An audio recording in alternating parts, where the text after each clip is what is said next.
Hello mga ka-art, for today's video ay gagawa nga tayo ng perfume organizer gamit itong empty plastic bottle at saka straw. Una natin gagawin dito ay kakat lang natin itong empty plastic bottle.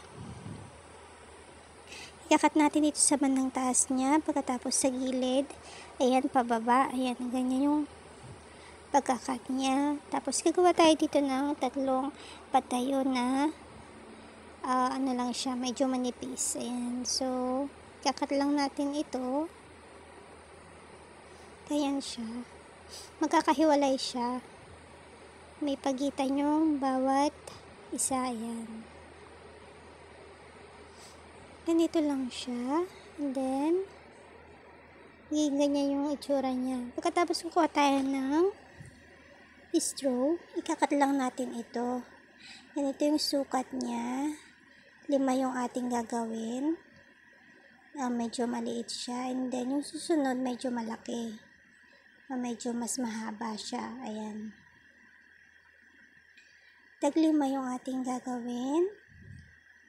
Ayan, ganito yung sukat niya. Ayan, so gagawa tayo ng bali 15 pieces na ganito yung kanilang size, 5 sila. Ayan. So, next na gagawin natin dito, ikakat lang natin ito or isi-shape natin siya na ganito siya. Or pa-petals. Ayan. Ito yung pinaka-petals niya. Ayan, ganyan siya. And then, ika-curl lang natin sa dulo niya. Ganyan siya. Pagkatapos, ididikit lamang natin ito gamit ang stick glue. Ayan. So, ipagdidikitin lang natin. So, magiging ganito siya. Ayan siya. Tapos, ididikit ulit natin yung medyo mahaba. Ayan. So, sa pagitan niya, doon natin ididikit yung medyo mas mahaba. And then, yung susunod naman na mas mahaba, yun din yung ilalagay natin. Ayan. So, magiging ganito na siya. Next na gagawin natin dito, kukuha ulit tayo ng pink na straw, tapos ikakat lang natin na pahaba. Ayan siya.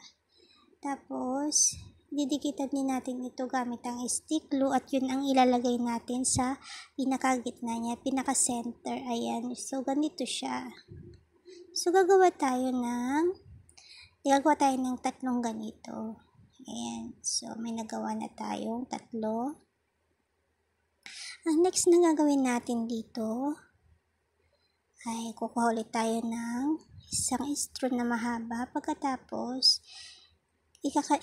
gugupitin lang natin ito ng pino. Ayan. So, tapos iikot lang natin siya na ganyan. So, magiging ganito siya. Ayan. So, gagawa tayo ng maraming ganito.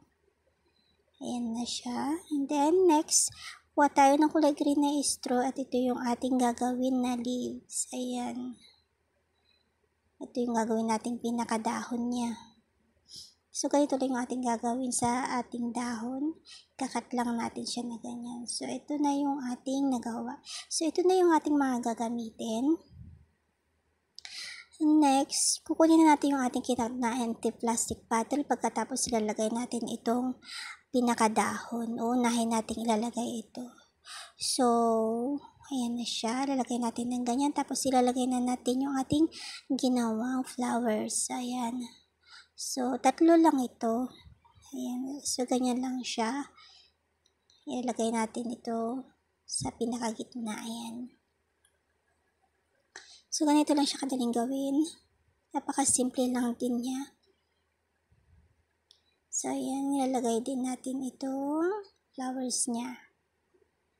Ayan. So, ito na siya. Bali, nilagyan ko na pala ng stick ito sa pinakagitna niya kasi medyo natutumba siya. Kaya, nilagyan ko na siya ng stick doon.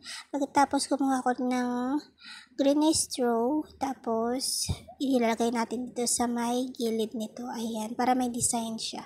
Pagkatapos, ilalagay natin yung ginawa natin kaninang maliliit na bulaklak. Ayan. Ilalagay natin sa gilid niya.